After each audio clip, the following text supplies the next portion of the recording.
what is the tone of this? What can you hear in these words? Save me, O God, for the waters have come up to my neck. I sink in deep mire, where there is no foothold. I have come into deep waters, and the flood sweeps over me. I am weary with my crying, my throat is parched. My eyes grow dim with waiting for my God. How would you say that feels? Do you feel like you can identify with that? These are the opening verses of the 69th Psalm. A lament psalm, a psalm of sorrow and openness before God, honesty before God. That psalm is taken up in the 11th chapter of Romans. It's a lament psalm, it's Psalm 69, but it's cited or used by Paul in the 11th chapter of Romans. What is the feel of these words? Same psalm, how does this feel?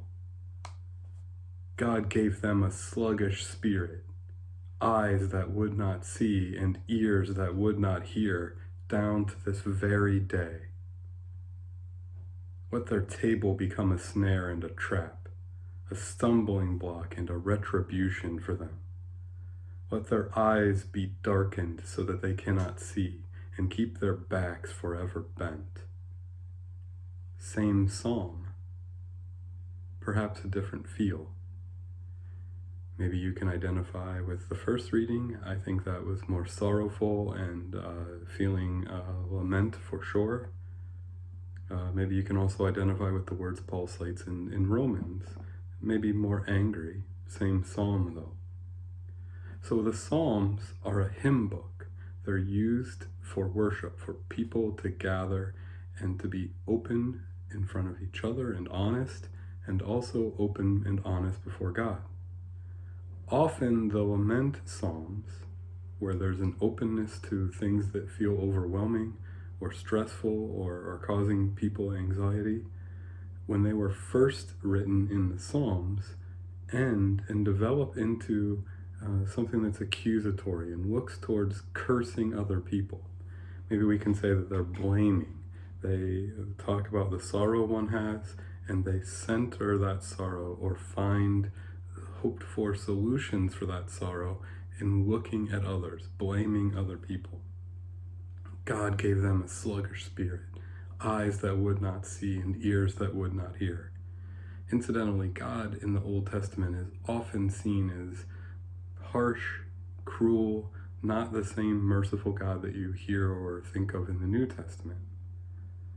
But I think one of the things that's lost is often in the Old Testament, one of the things that centers around the biggest mistakes or God's potential anger is the idea that people's ears don't hear or that their hearts are hardened. Think of Pharaoh, whose heart is hardened. God seems to appreciate open, honest hearts, which is where the lament psalms begin. Israel, the people of Israel, would center those down into blaming people. And maybe we fall into that trap too. We start with a sorrowful openness before God, and it changes into, if I feel this way, I hope the other people who I would say might have caused this or might look happy today, I think they should feel the same way. But by the time Paul gets to this psalm in Psalm 69 and citing it in Romans 11, he would like for us to center our laments and our sorrows and maybe find a solution for them or a direction for them in a place that's different than blaming or being accusatory. Paul believes that because Christ has come, our openness and our honesty should be centered in hope.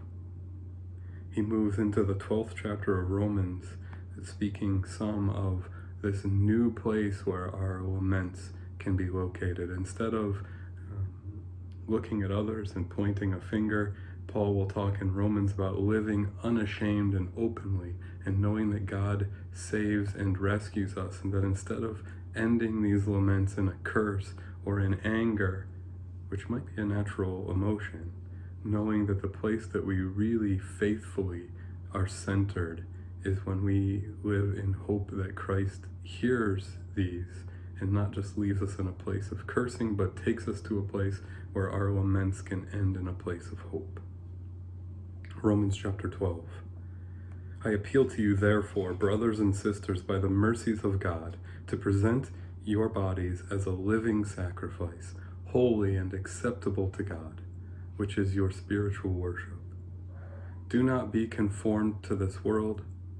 Maybe that means do not center your feelings of emotion into simply ending them in blaming others or in wanting to curse others, but be transformed by the renewing of your mind.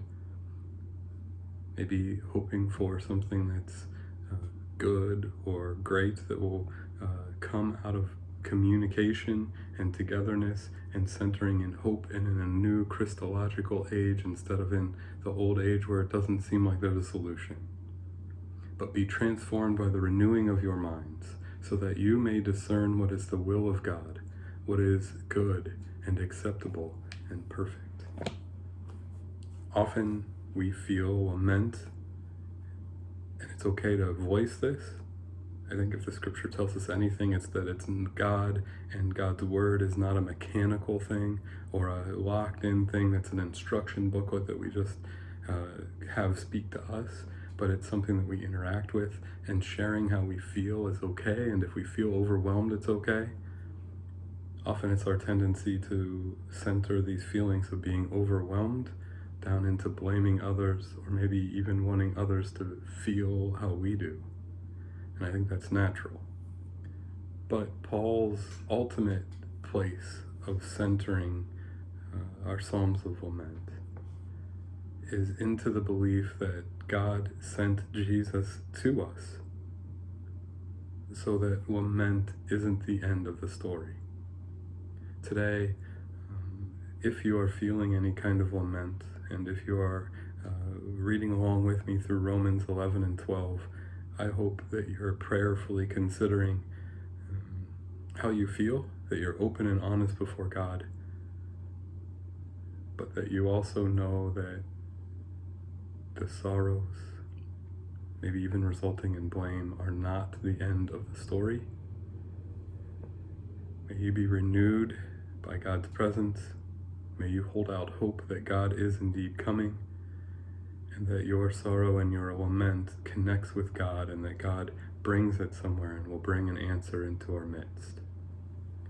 May it not center down in blame or cursing, but may you be centered in hope and in possibility that if we're feeling lament now, God can surely do and bring something new. I hope you have a wonderful day, and I hope to see you soon.